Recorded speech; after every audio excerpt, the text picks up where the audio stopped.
Hello everyone. इस video में जानेंगे कि इंडिया की जो एक मेजर ब्रेक थ्रू हुई है एक्सरे पोलरीमेट्री में, यानी कि इंडिया के स्पेस मिशन में, जो कि आप कह सकते हैं आदित्य L1, ठीक है। उसके बाद फिर मून पर जो भी मिशन हुए, उसके बाद एक मेजर ब्रेक थ्रू हुआ है इंडिया के स्पेस मिशन में। वो है इंडिया ने एक लॉन्च किया है यहाँ पर एक्सपोसैट, ठीक है।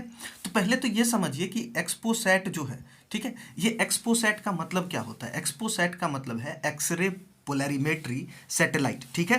तो इसे भेजकर इंडिया ने अपना एक नाम दर्ज कर लिया है पूरे दुनिया में इस सैटेलाइट को लॉन्च करके, ठीक है। तो आइए इस वीडियो में इसी इंडिया की जो ब्रेक थ्रू है, ये जो एक्सरे पोलरीमेट्री जो लॉन्च किया इंडिया ने, तो इसके बारे में ही हमें समझना है इस पूरे वीडियो के अंदर। आइए देखते हैं।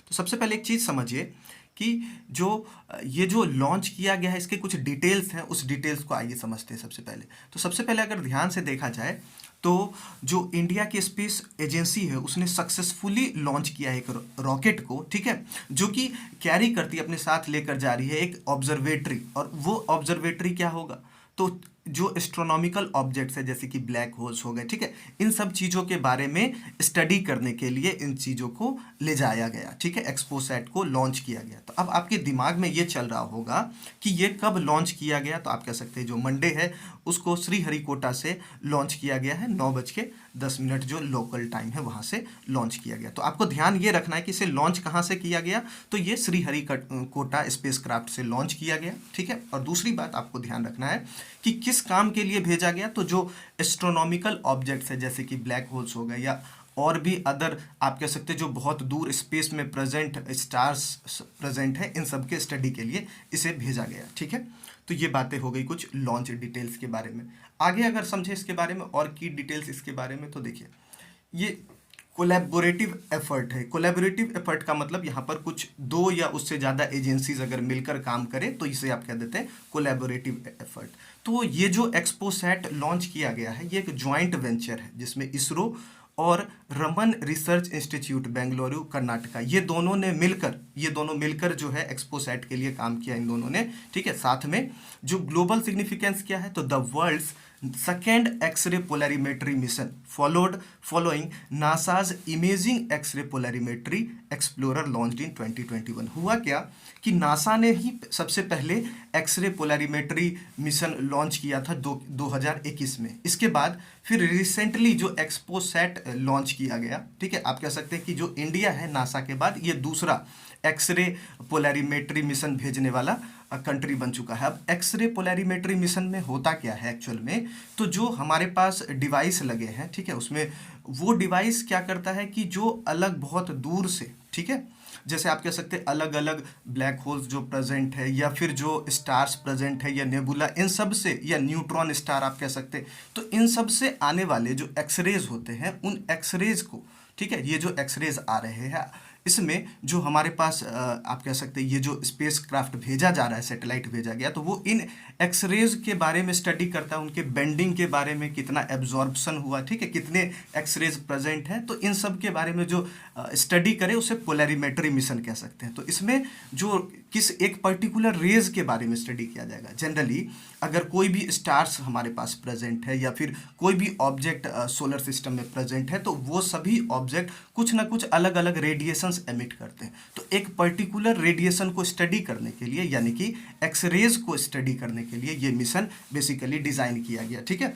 और क्या बातें हैं इसके बारे में, तो आइए आगे जान लेते हैं।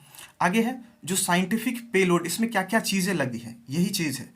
सबसे पहला आप ध्यान से देखें तो यहाँ पर एक है पॉलिक्स, आप देख रहे होंगे नाम यहाँ पर, और दूसरा एस्पेक्ट, ठीक है। तो दो डिवाइसेस इसके अंदर लगे, एक पॉलिक्स और दूसरा एस्पेक्ट।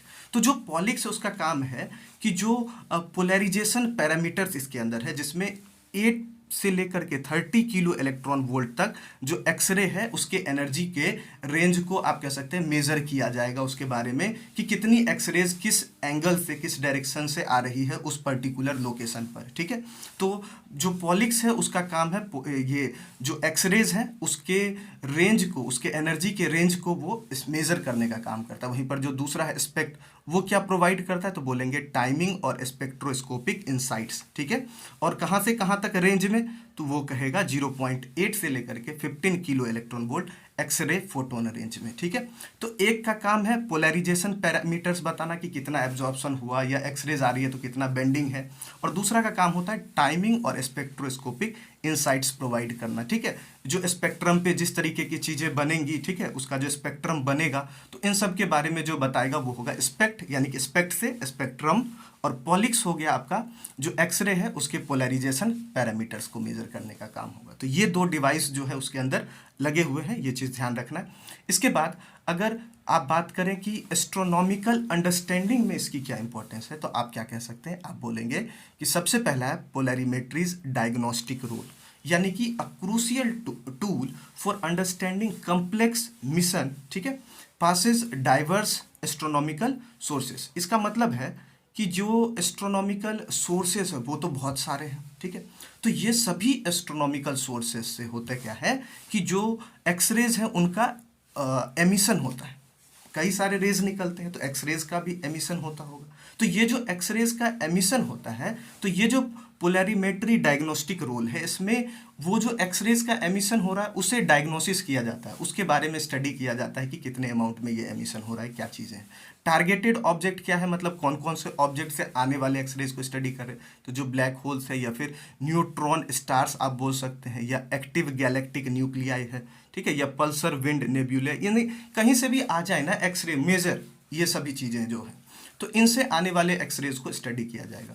और क्या है इसमें ओवरकम किस चीज़ को किया जा रहा है, कुछ लिमिटेशंस है, जैसे कि combining polarimetric observations with spectroscopic and timing data to advance current understanding of astronomical emission mechanism. मतलब आप कह सकते हैं कि जो साथ में जितने भी एक्सरेज आ रहे हैं उसके बारे में भी स्टडी किया जाएगा, और साथ में उसके ऑब्जर्वेशंस को स्पेक्ट्रम जो फॉर्म हो रहा है, उसकी जो टाइमिंग है, उसका जो डेटा है, उन सब को मिलाकर एक एडवांस तरीके से स्टडी किया जाएगा जो भी ऑब्जेक्ट स्पेस में प्रेजेंट है जो कि एक्सरेज को एमिट करते हैं, ठीक है। तो इसके अंडरस्टैंडिंग जो है वो बहुत बेहतर हो जाए। आपने देखा कि दो तरीके के डिवाइस लगाए गए, एक पॉलिक्स और दूसरा स्पेक्ट, ठीक है। तो पॉलिक्स से तो पहले आपने एक्सरे दिखा, उसके बाद फिर क्या हुआ, उसके बाद जो स्पेक्स है उसके बेसिस पर जो हमारे पास करंट डेटा होगा वो ज़्यादा एडवांस्ड होगा, ठीक है। तो ये बेनिफिट है जब भी यूज़ किया गया। और क्या बातें हुई, और यहाँ तक देख, यहाँ पर हमारा जो है एक्सपोसेट के बारे में सारी डिटेल्स कंप्लीट हो गई। और आपको अगर ये वीडियो अच्छा लगा हो तो यहाँ तक देखने के लिए बहुत बहुत धन्यवाद। Thank you so much.